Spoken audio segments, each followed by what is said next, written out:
오늘 하나님 말씀은 느헤미야 7장입니다. 1절에서 73절까지의 말씀인데요. 이 시간은 우리 7절까지 우리 한 절씩 교도하시겠습니다. 7장 1절 735페이지입니다.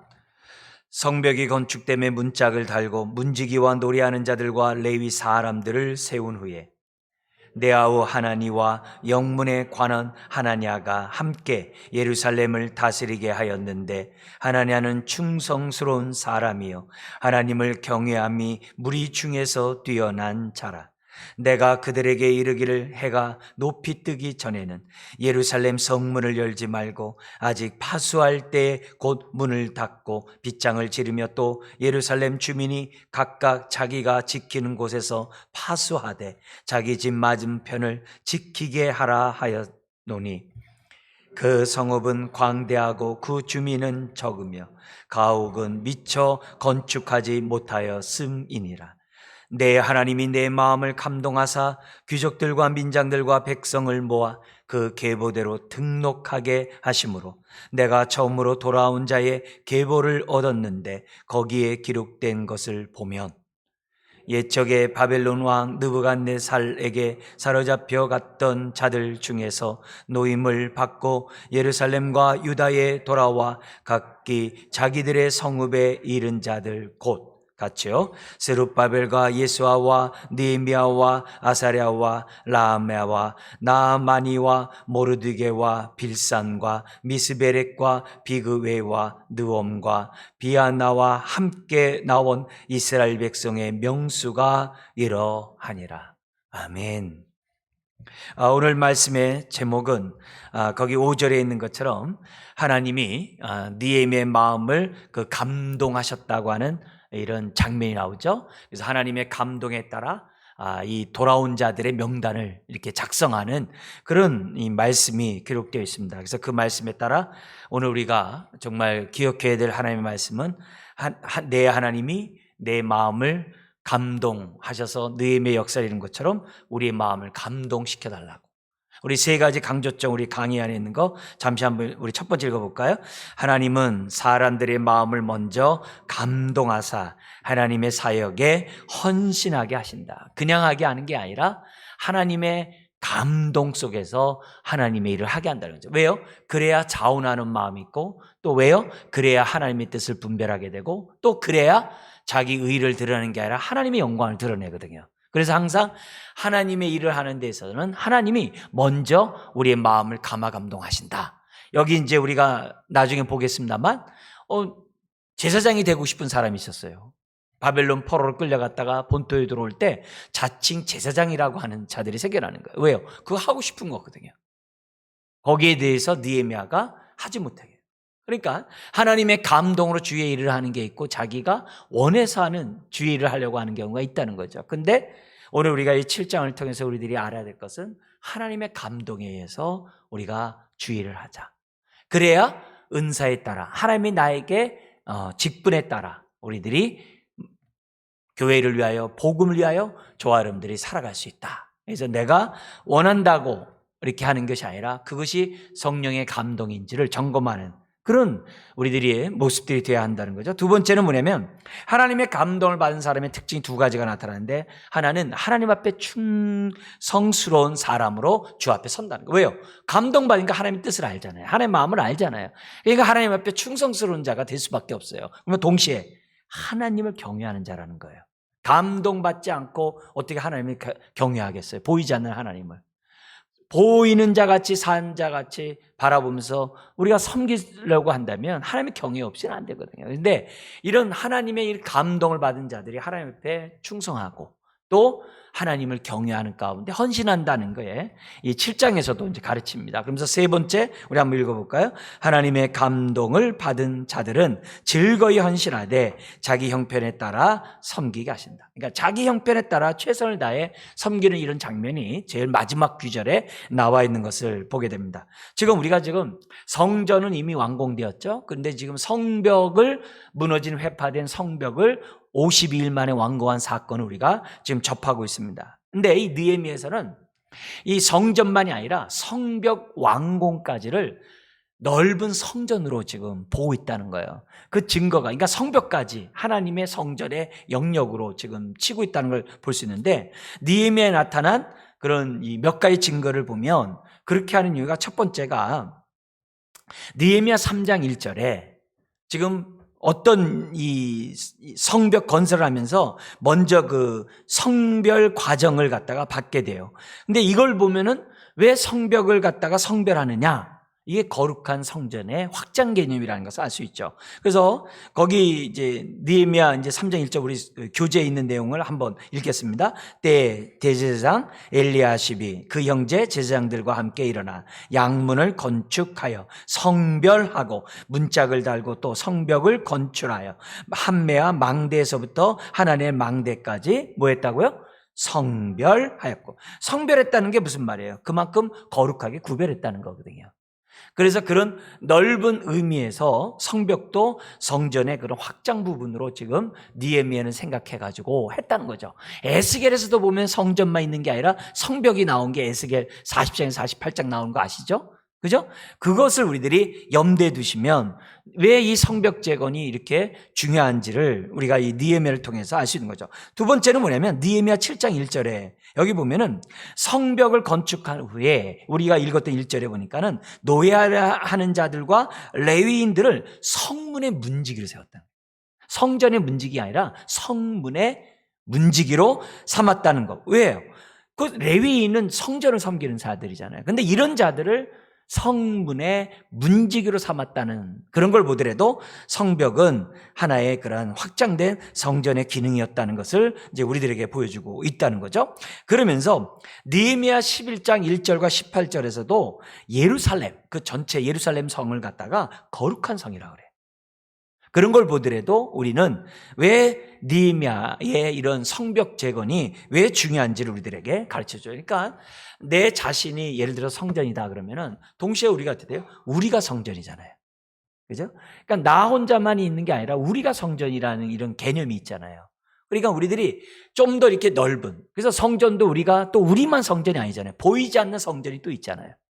땅과 또 하늘 위에 보이지 않는 성전이 우리들에게 다 있지 않습니까? 그러니까 이 전체 넓은 의미를 볼 때 이제 하나님 나라와 이렇게 연관된 그런 예덴 동산의 이런 확장의 이런 모습들을 우리가 성벽 재건 속에서 우리들이 살펴볼 수가 있다는 거죠. 자, 그런 가운데 우리 내용을 좀 더 보도록 하죠. 성벽 재건 완수와 함께 느헤미야는 여러 직분자들을 이제 세우는데 어떻게 배치하는가를 잠깐 보도록 하겠습니다. 1절에 성벽이 건축되고 문짝을 딱 달고 문지기와 노래하는 자들과 레위 사람들을 세운 후에라고 기록돼요. 이미 그런 자들을 세웠어요. 여러분 이 1절을 보면서 어떤 귀절이 생각나냐면은 우리 1장 2절 3절을 우리 한 생각하면 좋을 것 같아요. 이 술관원으로 이 정말 바사 제국에서 왕을 섬기고 있었을 때 자기 형제 하나니가 여러 사람과 함께 예루살렘 소식을 갖고 온 겁니다. 근데 두 가지 사건을 충격적인 보고를 해요. 하나는 성벽이 무너져 있다. 거기 나온 것처럼 성벽이 무너져 가지고서 지금 뭐냐면 허물어져 있다는 거예요. 그리고 성문이 또한 뭐라 그래요? 불타 버렸다고 하는 이런 외적인 그런 모습을 얘기해요. 그러면 동시에 이 유다 백성 어떻게 됐느냐 보니까 유다 백성들은 큰 환난을 당하고 능력을 받고 있다는 거예요. 사람은 환난받고 능력받고 예루살렘 성은 회파되고 성문은 불타 없어져버린 그런 상태로 방치하고 있다는 것을 느헤미야의 형제가 예루살렘에서부터 소식을 전해줘요. 보통 4달에서 5달 걸리는 거리예요. 그러니까 그 먼 거리를 갔다가 지금 느헤미야의 아마 요청에 의해서 갔다 왔겠죠. 그래서 그 소식을 듣자마자 느헤미야가 어떻게 돼요? 금식하면서 정말 하나님 앞에 탄식하면서 4달 동안 누구와 함께? 하나님을 경외하는 자들과 함께 기도한 사건이 1장에 나오잖아요.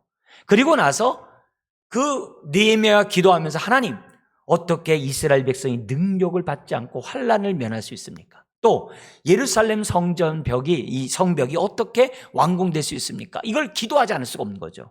때가 되면 4달이 지난 다음에 왕 앞에 큰 잔치, 황후까지 있는 정말 그 잔치에서 안색이 좋지 않은 그 사건을 계기로 성벽 재건이 어떻게 이루어지는지, 그로 인하여 어떻게 돼요? 이스라엘 백성이 능욕과 수치를 당하지 않으면 어떻게 되느냐?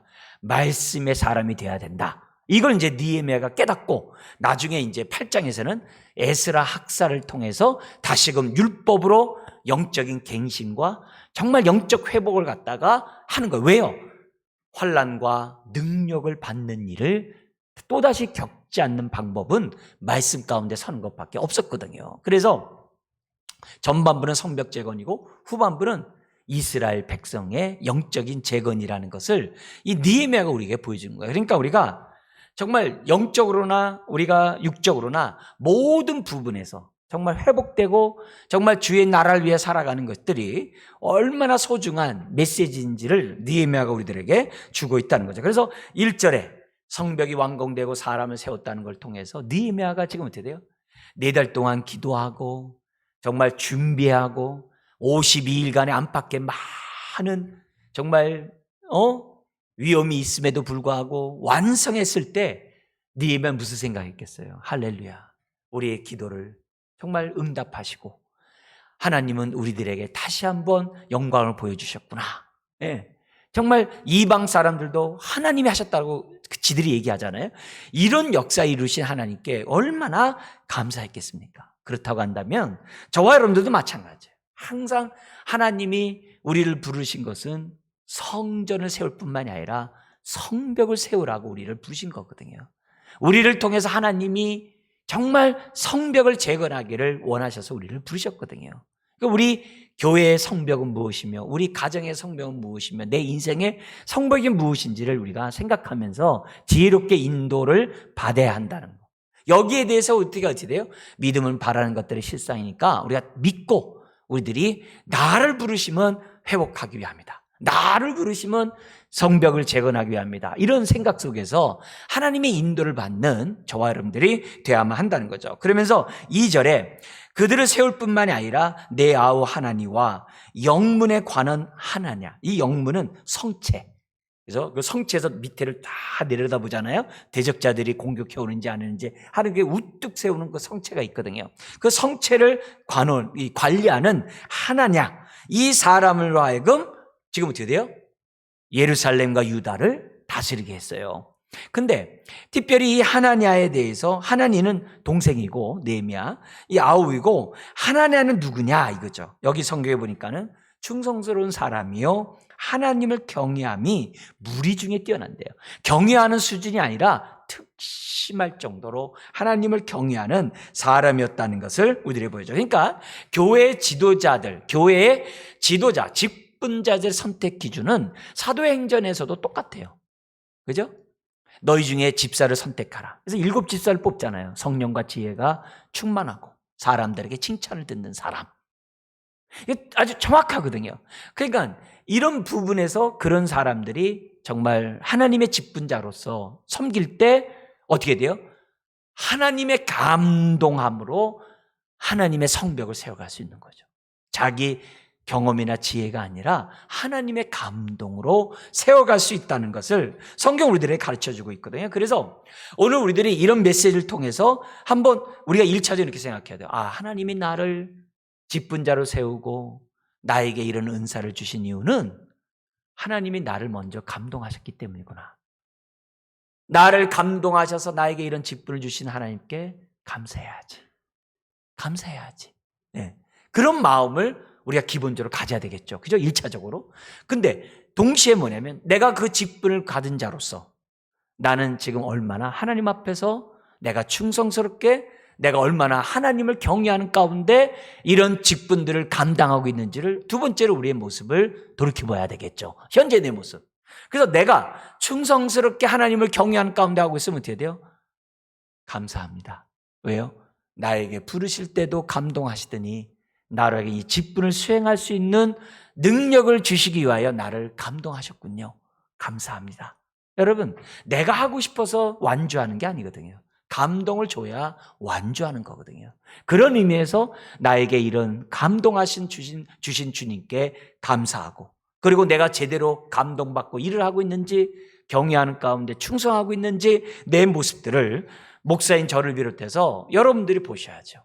내 모습을 점검하셔야 한다는 것을 보여줍니다. 자, 그리고 나서 어떻게 또 인사 배치를 하냐면 3절 4절에 보니까는 이 예루살렘 주민에게 각각 자기가 지키는 곳에서 파수하게 하되 어떻게 하냐면 자기 집과 연관된 곳에서 자기 집 맞은편을 지키게 해요. 그러니까 자기 집을 지키면 되는 거예요. 갑자기 저 동쪽에 있는 사람은 서쪽에 있는 성문 지키라고 한 게 아니라 자기 집에서, 자기 뭐냐면 지붕에 올라가면은 그게 바로 뭐냐면 이 지킬 수 있는, 정말 이렇게 보초로서 지킬 수 있는 그런 사람이라는 것을 갖다가 파수할 수 있는 사람이라는 것을 지금 뭐예요? 알 수 있는 거예요. 그러니까 느헤미야가 효과적으로 지금 어떻게 돼요? 파수할 수 있도록 계획을 세우고 배치를 했다는 거예요. 우리나라에 지금은 말이 바뀌었습니다만 옛날에 북한에서도 도대체 특수부대여서 도대체 그 부대의 정체를 알지 못해서 우리나라에 오지 못한다고 하는 부대가 있었어요. 이름하여 방위. 그래가지고 이 방위에 대해서 여러 가지 얘기들이 많이 나오거든요. 왜냐면 이 방위는 그 동네 사람이거든요. 그러니까 누구보다도 그 지역에 대해서 너무너무 잘 아는 거예요. 방위. 대위도 아니라 방위. 이렇게. 그러니까 소위, 중위, 대위, 방위. 이렇게 막 우리들끼리 막 얘기하던 그런 에피소드가 있었거든요. 근데 그런 사람들은 자기 지역을 그렇게 잘 알기 때문에 효과적이라는 거거든요. 예비군도 마찬가지거든요. 자기 지역을 갖다가 방어하는 거거든요. 이 예비군 군대가 지금 우리가 어마어마한 군대잖아요. 몇백만이 된다고 그러잖아요. 그러니까 저도 군대 제대한 지가 벌써 40년 이렇게 됐어도 어떻게 돼요? 여전히 총이 있으면요, 그 몸에 이게 금방 익숙하게 될 정도로 몸에 그러거든요. 40년이 지나도 전 뭐 낮은 포복, 높은 포복 다 할 것 같아요. 총 잡으면 그냥 자기 위치에서 전쟁할 수 있을 것 같아요. 워낙 훈련화되어 있기 때문에 이런 모습들에서 지역을 갖다가 이렇게 지키도록 했거든요. 근데 느헤미야가 그 전략을 썼다는 거예요. 자기 집의 맞은편. 누구보다도 지키려고 하지 않겠습니까? 그러니까 이런 모습을 보면서 정말 이 느헤미야의 배울 점이 한두 가지가 아니에요. 그는 정말 빨리빨리 했지만 대충 한 적이 없어요. 빨리빨리 우리랑 똑같잖아요. 근데 대충 한 적이 없어요. 굉장히 정말 지혜로운 가운데 분별력을 가지고 적재조소에 사람을 세워가지고 방어를 하는 그런 사람이었다는 것을 보게 돼요. 왜 그래요? 그가 하나님의 감동을 받아서 하나님 앞에 충성스럽고 경외하는 자였기 때문에 그의 모습이 이런 데서 그대로 열매로 나타나는 것을 보게 됩니다. 그렇다면 나는 어떤 얘기죠? 나는 내가 속해 있는 가정과 내가 또 교회와 직장 속에서 이웃과의 관계에서 나는 얼마만큼 정말 하나님을 경외하는 자로서 하나님 앞에 충성스럽게 주의 뜻들을 이루고 있는지 느헤미야의 모습을 보면서 우리의 내면을 거울로 보는 저와 여러분들이 되어야만 한다는 거죠. 그러니까 느헤미야는 성벽 완공으로 끝나는 게 아니라 그것도 철저하게 방어하되 자기 집 건너편을 방어하게 함으로써 이 성을 갖다가 대적으로부터 지키려고 하는 이런 모습에서 많은 도전을 받게 됩니다. 자, 그러면서 우리가 앞으로 보겠습니다만 많은 그 성벽의 재건에 동참했던 사람들이 3장과 여기 7장에 기록되어 있어요. 그걸 통해서 뭘 할 수 있냐면은 주의 일은 소수에 의해서 움직이는 것이 아니라 주의 일은 모든 자가 상합하고 연락해야 한다는 것을 다시 한번 깨닫게 해요. 세상에서는 소수가 큰 일을 하고 소수가 나라 전체를 먹여 살려요. 그러나 그리스도의 몸을 세우고 주의 일에서는요, 백지장도 맞드는 것이 하나님의 뜻이에요. 그래서 우리는 모든 우리 기관이 다 서로 상합해 연락해야 되는 것처럼 하나님의 부르심에는 은사가 포함되어 있다고 했잖아요. 하나님의 구원에는 은사가 반드시 들어있거든요. 그걸 생각해서 저와 여러분들은 항상 어떻게 돼요? 내가 받은 은사가 무엇인지를 분명히 알아야 돼요. 군대 얘기해서 말씀드린다만 군인들은요, 그냥 군대 생활하는 사람 없어요. 보직이 정확해요. 보병이냐 포병이냐 아주 공병이냐 정말 이렇게 아주 정확해요. 어느 한 사람도 거기에 그냥 군대 온 사람은 아무도 없어요. 다 자기가 어떤 직을 군대에서 수행해야 되는지를 다 알고 군대 생활을 하는 것이 기본이에요. 그런 것처럼 우리가 교회를 세워가고 주의 뜻을 위해 살아가는 저와 여러분들이 나의 정말 은사가 뭔지를 알아야 되고, 또 어디에 교회에서는 서로 선행과 그런 정말 섬김에 대해서 격려함으로, 당신에게 이런 선행을 하고 이런 행동하는 거 보니까 당신이 이런 은사가 있는 것 같습니다. 당신이 이런 은사가 있으니까 그 은사를 통해서 그리스도를 우리 함께 세웁시다. 이런 얘기들을 우리들이 끊임없이 해야 돼요. 만나면 어떻게 대속의 은혜를 경험했느냐, 그 은혜 얘기와 함께 그 하나님으로부터 내가 받은 은사가 무엇인지, 그래서 내가 어떻게 하나님 나라를 위해 지금까지 살아왔는지를 아주 그냥 만나면 얘기를 해야 돼요. 아니면 하나님 나라를 위해서 어떤 비전 갖고 계세요? 하나님 나라를 위해서 지금 어떤 비전 속에 지금까지 살아오셨어요? 이런 얘기가 그냥 너무나도 술술술술 교회 안에 들어오면은, 또 우리 믿는 사람과 얘기하면 자연스럽게 이루어져요. 이런 게 없으면은 골치 아파요. 그냥 인간의 모임이 돼요. 하나의 동아리 모임이 된다고. 그게 아니라 우리는 하나님의 감동에 의해서 모인 교회인 줄 믿습니다. 그렇기 때문에 정말 우리들이 대속의 은혜와 함께 내가 받은 은사가 무엇인지, 하나님 나라를 위하여 내가 어떻게 살았는지, 그런 고백들이 저와 여러분들 속에서 나타내야 한다는 것을 다시 한번 이런 본문 속에서 우리들이 깨닫게 됩니다. 자, 그러면서 항상 이 충성스러움과 하나님을 경외함은 뗄래야 뗄 수가 없다. 1장에서부터 하나님을 경외하는 자들이 함께 4달 동안 기도하고, 또 하나님을 경외하는 자들을, 직분자를 세우고, 그죠? 하나님을 경외하는 자들 통해서 정말 성벽을 세워가는 모습에서 오늘 교회를 무엇보다도 헌신하며 섬기고 우리에게 직분을 줘야 될 사람들은 다른 사람들이 아니라는 거죠. 하나님의 감동 속에 하나님을 경외하는 자들을 찾아서 그로 하여금 은사에 따라 직분을 맡기고, 그로 하여금 그리스도 몸을 세워갈 수 있도록, 또 복음과 하나님 나라를 위해 살아갈 수 있도록 도전하는 것이 우리 교회의 사명인 줄 믿습니다. 여러분, 경외는 우리 기초가 뭐라 그랬어요? 우리 두려움과 경외의 차이점 속에서 경외는 뭐라 그래요? 두려움 플러스 친밀함이 있는 게 경외라고 그랬어요. 경외의 기본 뿌리는 십자가와 부활이라고 그랬어요.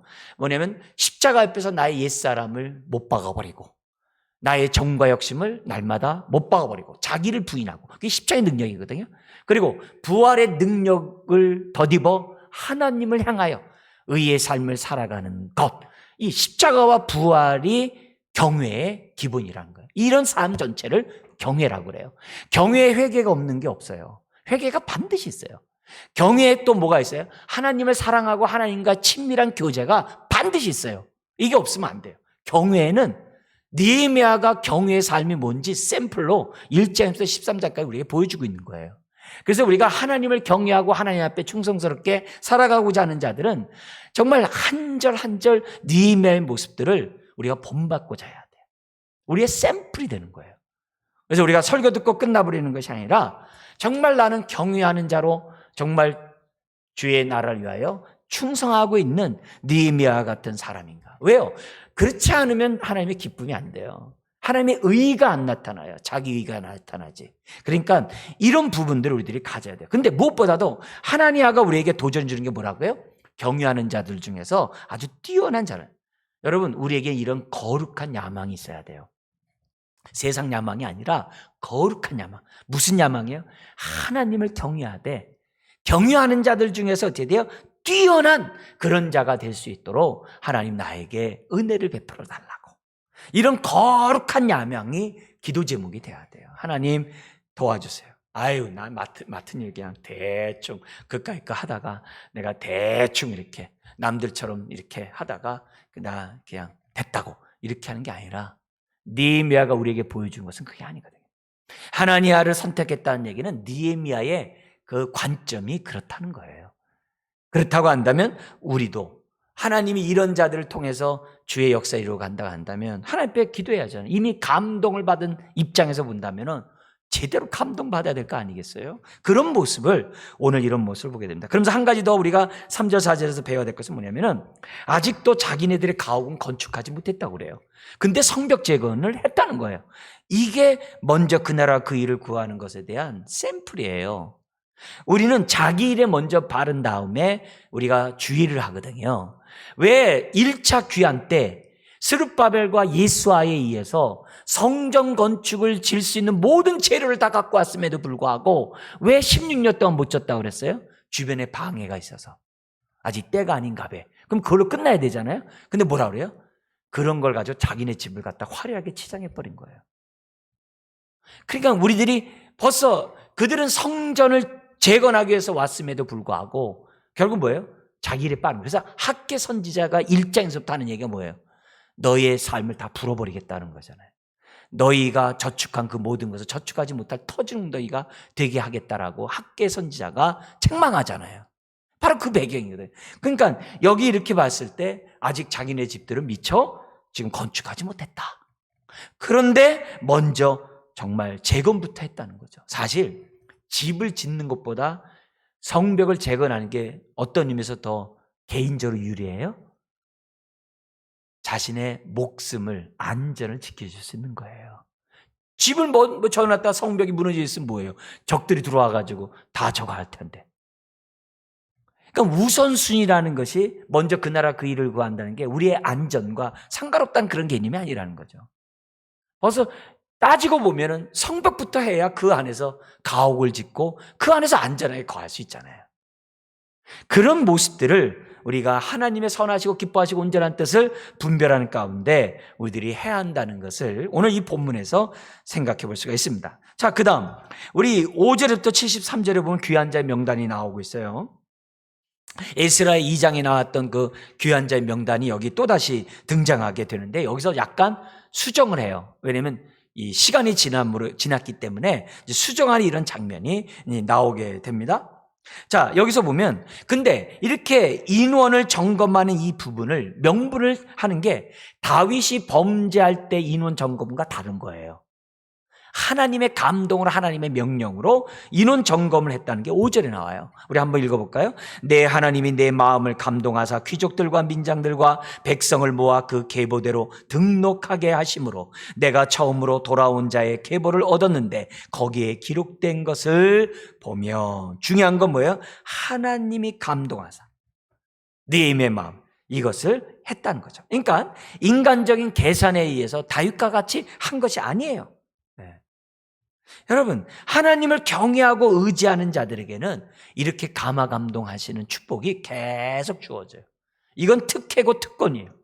기도하는 자가 누리는 특권이에요. 그래서 감동하신 하나님은 지금도 저와 여러분들을 감동하는 줄 믿습니다. 감동 없이 어떻게 헌신하겠어요? 어떻게 희생하겠어요? 안 되거든요. 그래서 우리는 항상 주의를 할 때마다 감화감동 가운데 주의 일을 하는 저와 여러분들이 되어야 돼요. 이왕이면 하나니아처럼 주여 저에게 특심한 마음을 허락하여 주옵소서. 감화감동을 저에게 특별하게 더욱더 열심히 낼 수 있는 그런 뛰어난 자가 되게 해달라고 저와 여러분들이 기도해야만 한다는 거죠. 여러분, 감화감동이 해야 하나님의 영광이 온전히 드러나는 거예요. 감화감동을 해야 뭐예요? 하나님의 일이 힘든 가운데서도 완성되는 거예요. 감화감동 없으면 인내 못해요. 감화감동 없으면 오래 참지 못해요. 감화감동 없으면 그 고난 중에서도 주의 뜻을 이룰 수가 없어요. 그런 의미에서 감화감동이 중요해요. 목회사역도 감화감동 없으면 하기 어려워요. 여러분의 직분도 감화감동 없으면 여러분 직분 감당하기 어려워요. 그런 의미에서 이 정말 감화감동을 받는 것이 무엇보다 중요해요. 그리고 느헤미야는 지각의 연단을 받아 선악을 분별하는 가운데 성벽 재건들과 안전 이를 지키는 이 모든 것들을 행동했던 것을 보게 됩니다. 그래서 하나님 계산하는 자가 아니라 감화감동으로 주의 일을 하게 하여 주옵소서. 자, 그러면서 계보 작성의 목적이 이제 6절에 이하에 이제 쭉 나오고 있는데요. 좀 우리가 핵심 여러분 강의에 있는 것처럼 첫 번째는 예루살렘에 거할 백성을 구별하고자 함이 있어요. 인원 점검을 함으로써 우리가 인원 분배들을 해야 되잖아요. 그래서 예루살렘 성 안에서 거하게 할 자들을 구별한 모습도 있어요. 그래서 이런 걸 통해서 나중에 제사장도 아니면서 제사장 되고자 하는 사람을 갖다가 배제할 수가 있는 거예요.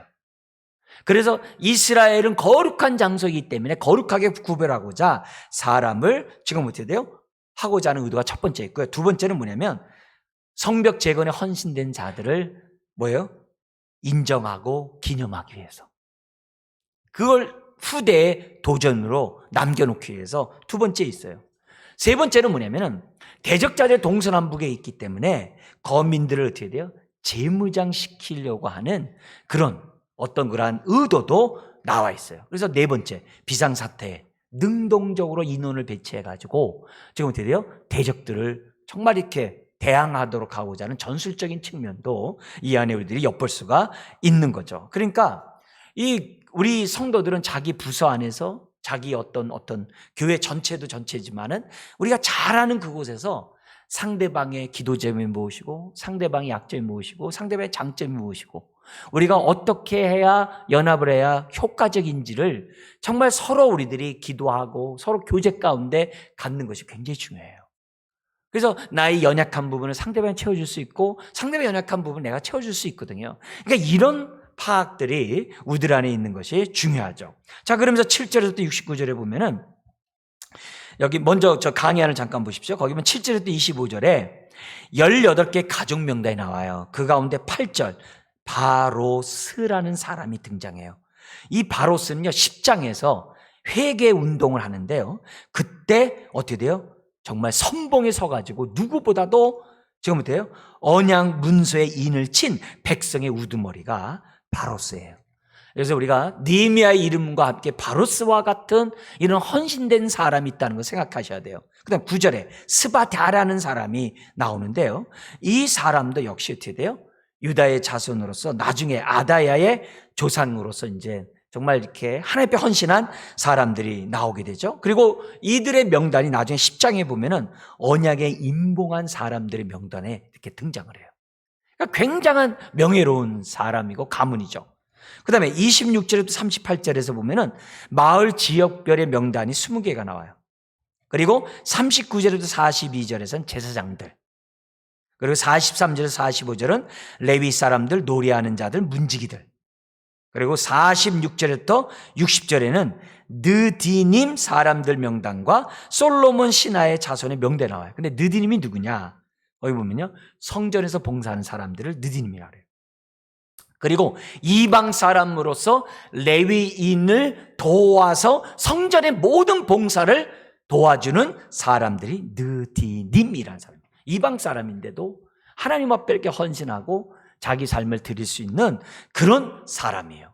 그러니까 대단한 사람이죠. 이들로 얘기하면 개종한 사람들이겠죠. 그죠? 유대교를 개종한 사람이라고 말할 수 있겠죠. 그러니까 이런 느디님 사람들의 명단까지도 기록하고 있다는 거예요. 차별하지 않고. 그리고 61절부터 65절까지는 함께 올라왔지만 종족과 계보가 불명확해요. 심지어는 제사장도 아닌데 제사장직이라고 말하는 사람들도 있었어요. 이런 사람들을 다 구별해서 제거하고 거룩한 공동체를 거룩하게 하고자 하는 이런 느헤미야의 의도가 인원 점검을 통해서 나타날 수가 있다는 거죠. 그래서 요 제사장도 아닌데 제사장 하는 사람을 이렇게 가려낸 이유는 오늘날로 얘기하면 무슨 말이냐면 이렇게 할 수 있어요. 신약에서 보면은 신앙 고백도 분명히 하지 않으면서 교회에서 열심히 일하는 거죠. 성경의 사도행전에 보면 대표인 사람이 누구냐면 마술사 시몬. 사마리아 성에 빌립이 선교하러 갔는데 그 사마리아 성에서 아주 사람들에게 이렇게 아주 놀래키는 사람으로서 마술사 시몬이 있었어요. 큰 능력을 행하는 거예요. 근데 빌립 집사가 딱 하는데 막 방언이 터지고 막 병든 자들이 낫고 막 이런 일이 벌어지니까 자기도 어떻게 돼요? 세례를 받고 빌립과 함께 전도대원이 돼요. 근데 얼마 있다 베드로가 왔는데 이건 더 놀라운 거예요. 그러니까 뭐예요? 돈을 주고 그 능력을 사고자 했던 거죠. 근데 그 시몬이 뭐 했다고요? 빌립 집사와 함께 전도되어서 세례도 받고. 이런 자들이 있다는 거죠. 그러니까 이런 걸 통해서 우리들이 신약을 살아가는 저와 여러분들은 하나님의 일은 신앙 고백이 명확하지 않는 가운데 주의를 맡으면 안 된다는 것을 우리에게 보여주는 거예요. 그래서 교회를 섬길 때 세례교인 이상 우리가 섬겨야 된다는 이런 말들이 다 이런 데서 오는 거예요. 그리고 몸된 교회에서는 세례를 받을 때 어떻게 돼요? 우리 하나님과 우리 성도들 앞에서 신앙 고백하잖아요. 이게 너무너무 중요한 인생의 아주 전환점이 되는 사건이거든요. 그땐 잘 깨닫지 못한다 하더라도 엄청난 방향성을 제시하는 그런 길이기도 하는 거죠.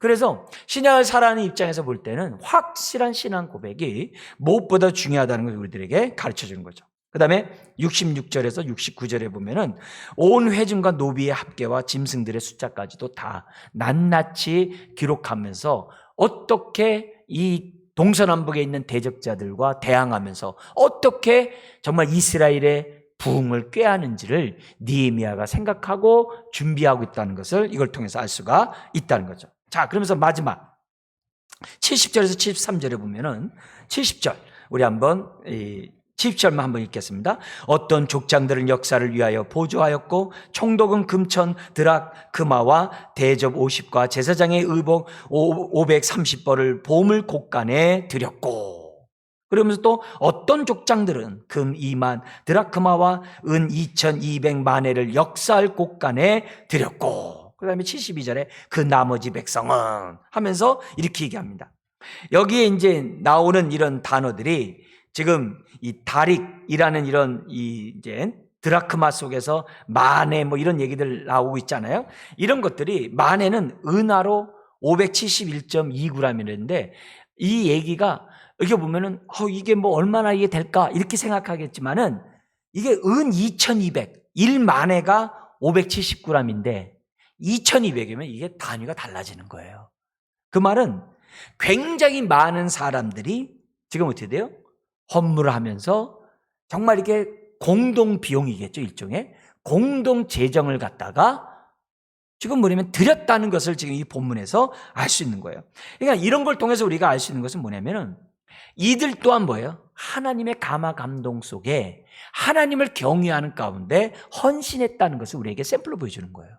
여러분, 물질 있는 곳에 마음이 있다고 그랬잖아요. 그래서 이 루터가 그랬잖아요. 지갑을 회개하지 않으면 회개한 게 아니라고 그러잖아요. 그러니까 우리가 두 주인을 섬길 수 없는 이런 가운데 물질을 갖다 주 앞에 모든 것이 주께로 왔으면 주께로 돌립니다. 이거는 하나님을 경외하지 않으면 안 돼요. 하나님 앞에 감동받지 않으면 할 수가 없는 거예요. 빌립보서에서는 이것을 갖다 향기로운 제물이라고 그랬어요. 향기로운 예물이라고. 그러니까 이런 의미에서 볼 때 이들의 모습을 느헤미야는 기록하는 거예요. 기록하는 거예요. 그리고 그들을 인정하고 하나님께 영광을 돌리는 이런 부분이에요. 이들이 하나님을 경외하지 않았다면 드리지 않았겠죠. 더구나 느헤미야는 어떤 족장들은 이렇게 얘기했어요. 이름을 얘기하지 않았어요. 다른 데서는 이름도 막 기록하고 그랬습니다만 여기 이름을 하지 않았어요.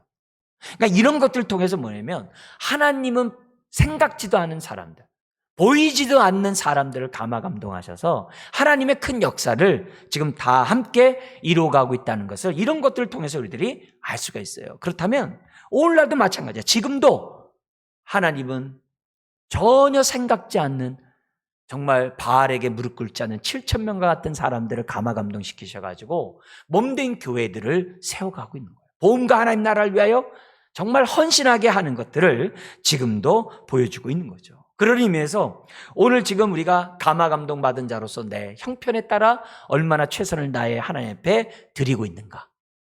내 몸뿐만이 아니라 어떻게 시간뿐만이 아니라 하나님 앞에 내가 갖고 있는 재물들 드릴 수 있는가를 이런 것들을 통해서 우리들이 살펴볼 수가 있는 거죠. 그러니까 결국 우리들이 이런 부분에서 정말 하나님께 열매를 올려드릴 수 있는 저와 여러분들이 돼야 한다는 게 그만한 감화 감동 없이 하면은 아나니아와 삽비라처럼 되는 거예요.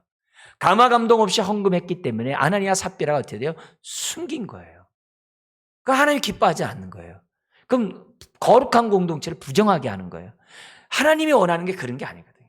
우리가 뭐냐면 즐거이 헌신하는 자를 기뻐하시는 거거든요. 그것을 위하여 감화 감동 하신다는 사실을 잊어서는 안 됩니다. 그리고 나서 73절 이 성 예루살렘 안에뿐만 아니라 각기 성읍들의 사람들이 세워서 농사를 짓고 이렇게 살아갈 수 있도록 한다는 거죠. 결국 이걸 통해서 73절은 신약에서 이런 거예요. 서로 백성들이 서로 상합하고 연락하는 가운데 서로 동거하고 서로 교제하는 이 모습, 이 아름다운 영적인 정말 공동체의 이런 모습들을 우리가 생각해 보면서 하나님, 모이기를 힘쓰는 자들 되게 하시고, 우리가 서로 지금 우리가 중보기도들 서로 하잖아요. 카톡을 통해서요. 그런 것들을 통해서 성령의 교통함이 이루어지게 하고, 우리가 함께 하나됨을 지켜나가는 것이 이 힘든 세상에서 결국 뭐예요? 나를 지키는 거예요. 나를 보호하는 거예요. 나를 안전하게 하는 거예요. 그런 울타리가 우리 안에서 정말 견고하게 세워질 수 있도록 우리 힘쓰는 저와 여러분들이 되어야 될 줄 믿습니다. 그래서 주님 오는 그날까지 우리가 어떻게 돼요? 성벽 재건하자 이게요. 우리 교회의 무너진 부분을 재건하고 부족한 부분들을 메꿔가고 가정에서 하듯이 교회 안에서도 그런 일들을 주님 감화감동하여 주옵소서. 그리고 보게 하여 주시고 메꾸게 하시고 세우게 하시고 사람들을 갖다가 모으게 하시고 함께 동역할 수 있도록 도와달라고 마무리하겠습니다. 이건 느헤미야의 리더십을 보면요, 그는 적당히 대충한 게 없어요. 아주 굉장히 철저하게 계획적으로 한 것을 보게 됩니다. 그것도 아무리 안팎의 어려움이 있다 할지라도 끝까지 자기의 감동 속에 주어진 하나님의 비전을 철저하게 했고, 또 이걸 위해서 어떻게 돼요? 아주 완성만이 아니라 방어까지도 철저히 했던 사람이 바로 느헤미야였다. 이런 의미에서 우리가 이런 부분들을 배워야 돼요. 동시에 그는 분별력이 분명했다. 분별력이 있어서 적재적소에 사람을 세우고 배치하는 이런 일들을 마무리하는 부분에 있어서도 너무나도 놀랍다. 그리고 세 번째는 뭐냐면 함께 수고한 사람을 넘기지 않고 그들의 이름을 인정했다. 제가 예전에도 얘기했지만 제가 플러에서 이렇게 학위를 받을 때요, 얼마나 시간이 긴지 몰라요. 얼마나 긴지. 왜 기냐면요, 한 사람 한 사람씩 강대상에 올라가가지고 총장하고 악수하고 사진 찍고 이렇게 하고 내려오는 거예요. 그 700명도 넘는 그 학생들이 거기 다 가야 돼요. 몇 시간을 해요. 근데 지루하지 않더라고요. 지루하지 않더라고요. 있는 시간, 그 남은 시간에 기도도 하게 되고 하나님께 감사하게 되고, 그 제 순서가 됐을 때 이제 돼요. 너무 또 감사하고 그러더라고요. 여러분, 우리 교회 안에서도 이렇게 연초마다 항상 재직자 임명 이렇게 하잖아요. 부서 이렇게 임명하잖아요. 여러분, 그것이 얼마나 영광스럽고 감사한 이름인지 몰라요. 그게 얼마나 귀한지 몰라요. 얼마나 귀한지 몰라요. 그래서 저희가 이렇게 몇 주년 이렇게 되면은 사람도 세웁니다만, 그동안에 있었던 20주년 막 이런 식으로 해가지고서 그거 갖다 이게 기억하잖아요. 여러분, 그게 얼마나 소중한 일인데요.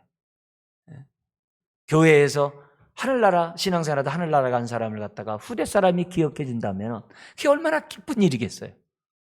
그잖아요. 그래서 그런 의미에서 교회에서는 그런 기념들, 그런 기억들이 있어야 되는 거죠. 그래서 우리가 어떠한 딱 되면은 어느 병원에들에도 거기에 기부한 사람 명단이 쫙 나오잖아요. 교회라고 그런 거 하지 말라는 법이 어디 있겠어요? 안 그래요? 그래서 그런 것들을 만들어가지고, 우리 할아버지가 저기 있었네, 우리 할머니가 저기 있었네. 여러분, 그러면서 아이들이 신앙을 갖다가 세워간다고 한다면 그 얼마나 감사한 일이에요. 얼마나 감사한 일이에요. 그런 것들을 우리들이 생각하면서 하나님 나라를 세워가야 한다는 거죠. 그러면서 마지막으로 느헤미야는 무엇보다도 하나님의 감동 속에 하나님을 경외하고 하나님 앞에 충성된 자였다는 것을 우리에게 보여줘요. 그렇다면 오늘 이 말씀을 듣고 있는 저와 여러분들, 한번 이 밤에 생각하고 기도하자 이게요. 기도하자 이게요. 그리고 나도 감동시켜 주셔서 느헤미야처럼 정말 재건하는데 내 삶 전체를 드릴 수 있도록, 그것도 즐거이 헌신하는 자들이 될 수 있도록 우리 한번 기도하는 이 시간, 또 결단하는 이 밤이 되기를 주의를 축원합니다. 기도하겠습니다. 하나님 아버지, 오늘 우리들에게 웬 은혜입니까? 웬 축복입니까? 이처럼 자녀 삼으시고 그리스도의 몸된 교회를 세워가기 위하여 은사와 직분을 주시고 세상에 하나님 나라를 확장하기 위하여 주의 사랑을 증거하고 나타나게 하시니 감사합니다. 주여, 우리에게 감동하심이 지속적으로 이루어지기를 원합니다. 그리고 그 감동함 속에 하나님을 경외하고 지혜와 지식의 은사가 넘쳐나므로 주의 뜻을 분별하며 참으로 정말 재건하고 부흥하는데 이 삶이 온전히 쓰여지는 자녀들 되게 하여 주옵소서. 주여, 몸된 교회를 통하여 영광 받으시며 몸된 교회를 통하여 주여 무너진 것들을 세우게 하시고 주여 이 세상을 주 앞에 인도하는 몸된 교회 되게 하여 주옵소서. 예수님의 이름으로 기도드리옵나이다. 아멘.